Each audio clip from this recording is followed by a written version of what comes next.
Quantitative dimensions of employment, sector employment generation, detailed. The performance varied across different sectors. The mining, manufacturing, trade, electricity-related sectors witnessed a decline in employment opportunities in spite of good sectoral growth.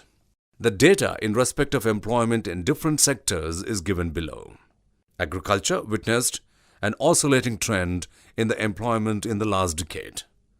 While in the first half of the decade, there was an increase in employment from 238 million in 1999 and 2000 to nearly 259 million in 2004 and 2005, an increase of 21.25 million.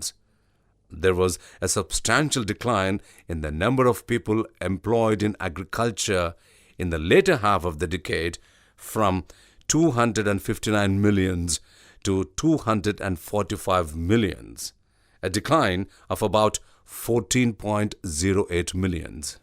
Point to note here is that agriculture sector still holds 245 million workers, which is very high. This suggests that the process of structural change in employment that one would expect with a period of unprecedented growth in output in the economy outside of agriculture is not occurring fast enough. The manufacturing sector witnessed an absolute increase in employment in the first half of the decade from 44 millions to nearly 55.77 millions in 2004 and 2005.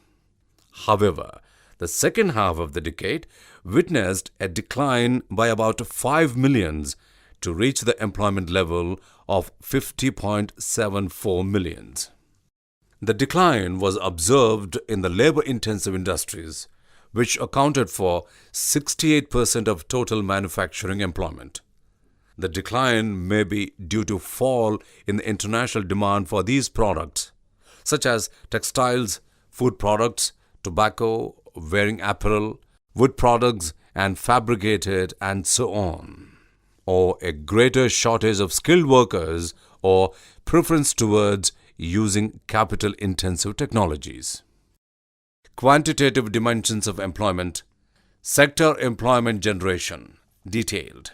The employment in the non-manufacturing sector in the decade 1999 to 2009 has increased by 27.44 millions to reach 48.28 millions in 2009 and 2010, an increase of 2.3 times relative to 1999 and 2000.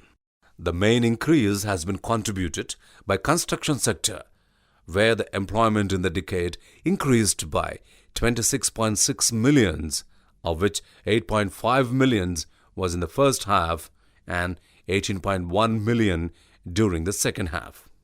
The other important sectors, namely mining and quarrying, electricity, gas and water supply, have witnessed a very marginal increase. The services and tertiary sector witnessed an increase in the employment in the decade to reach a level of 116.34 millions in 2009 and 2010, contributing about 24.5% to total employment. The growth in employment in the services sector was lower in the second half of the decade than in the first half. Within services, trade was the most important contributor to employment and accounted for 1/3 of total services and employment in the economy, both at the beginning as well as at the end of the decade. It accounted for around 36%, nearly 7 crore of the increase in employment that occurred in the services sector in India in the first half of the decade as compared to second half of the decade. There was hardly an increase in employment. The second most important sector within services is transport, storage and communication, whose contribution to total employment increased from 15.5% at the beginning of the decade to 17.2% at the end of the decade in 2009 and 2010. The employment in public sector services stagnated, and there is severe shortage in the public services of doctors, nurses, teachers, policemen, and judges. A rapidly growing economy cannot function without the simultaneous rapid expansion of such services. As this transition occurs in India, in the next 10 years, a substantial improvement in higher quality jobs in public sector services may occur. The other services sector, that is, banking and financial services and real estate, have also witnessed an increase. The employment in banking and insurance, which was 2.25 millions in 1990 and 2000, had risen to 3.82 millions in 2009 and 2010, and in the real estate from 2.7 millions in 1990 and 2000 to 5.7 million at its end. The growth in real estate employment commensurate with increased focus of the government on both housing as well as infrastructure investment in the 11th plan period. There was a small increase in employment in the education and health sector in the later half of the decade, resulting in persistent shortage of health workers and teachers. The greater thrust of the government on education, skill development and health in the 12th plan will improve employment in these sectors.